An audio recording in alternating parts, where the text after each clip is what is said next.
બોટાદના નાની વાવડી ગામે એસએમસીએ મોડી રાત્રે એક ઓપરેશન પાર પાડ્યું અને ખેતરમાંથી 1 કરોડની કિંમતના 93 ગાંજાના લીલા છોડ જપ્ત કર્યા છે. શું છે સમગ્ર ઘટના, વિગતે વાત કરીએ આ અહેવાલમાં. નમસ્કાર, હું છું આસિફ કાદરી અને સ્વમાન સાથે આપનું સ્વાગત છે.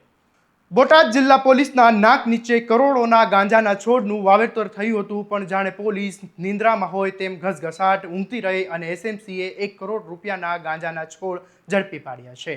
ઘટના છે તારીખ 2/12/2025ની. રાણપુર એસબીઆઈ બેંકનો સિક્યોરિટી ગાર્ડ તરીકે કામ કરતો અજીતસિંહ હરાજીમાંથી નાની વાવડી ગામના બબુડીના માર્ગે આવેલી જમીન હરાજીમાંથી 1 વર્ષ માટે વાવેતર કરવા લે છે. આ જમીન ચબૂતરાના ચણ માટે આપવામાં આવે છે અને દર વર્ષે હરાજી કર્યા બાદ આ જમીન 1 વર્ષની શરતે વાવેતર કરવા માટે આપવામાં આવે છે.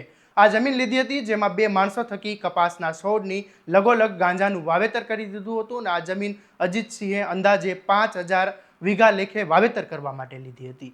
આ જમીનમાં કેફી પદાર્થનું વાવેતર થતું હતું તેની બાતમી એસએમસીને મળે છે અને બાતમી મળતા જ ગુજરાત સ્ટેટ મોનિટરિંગ સેલની ટીમ મોડી રાત્રે ત્રાટકે છે અને ગેરકાયદેસર નશીલા પદાર્થનું વાવેતર સામે એક મોટી અને સફળ કાર્યવાહી કરે છે. બોટાદ જિલ્લાના રાણપુર તાલુકાના નાની વાવડી ગામે એક ખેતરમાંથી કપાસના વાવેતરની આડમાં છુપાવીને કરાયેલું ગાંજાનું મોટા પાયે ગેરકાયદેસર વાવેતર ઝડપી પાડવામાં આવ્યું છે.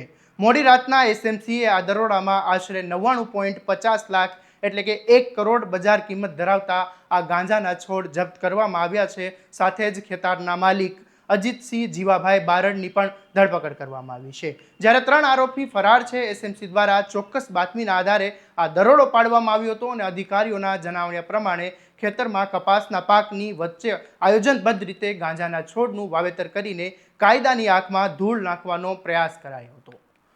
પોલીસે આ ઘટના સ્થળેથી કુલ 93 લીલા ગાંજાના છોડ જપ્ત કર્યા છે અને કુલ વજન લગભગ 198 કિલોગ્રામ જેટલું થાય છે. આટલી મોટી માત્રામાં ગાંજો મળવો તે આ વિસ્તાર માટે નશીલા પદાર્થનું નેટવર્ક સામેની એક મોટી સફળતા ગણાય છે.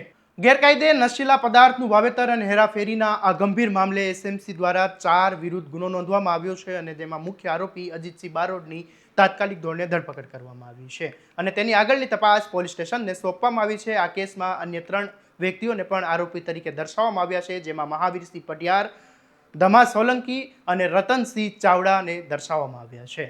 પોલીસે આ તમામ વોન્ટેડ આરોપીઓને ઝડપી પાડવા માટે તજવીજ હાથ ધરી છે અને આ નેટવર્કના મૂળ સુધી પહોંચવા માટે સઘન તપાસ શરૂ કરી છે. અધિકારીઓના જણાવ્યા અનુસાર આ ગુનામાં અન્ય કોઈ મોટા માથાઓ સંકળાયેલા છે કેમ તે દિશામાં તપાસના ચક્રો ગતિમાન કરવામાં આવ્યા છે. આ સમગ્ર ઘટનાએ સ્થાનિક પોલીસની કામગીરી પર સવાલો ઊભા કર્યા છે. એસએમસીની તાત્કાલિક કાર્યવાહીથી કરોડોના ગેરકાયદેસર નશીલા પદાર્થો બજારમાં જવા પહેલા જ ઝડપાઈ ગયા, જેને મોટી સફળતા ગણવામાં આવી રહી છે. આવી જ ક્રાઇમ સ્ટોરી અને સમાચારો જોવા માટે જોડાયેલા રહો સ્વમાન સાથે.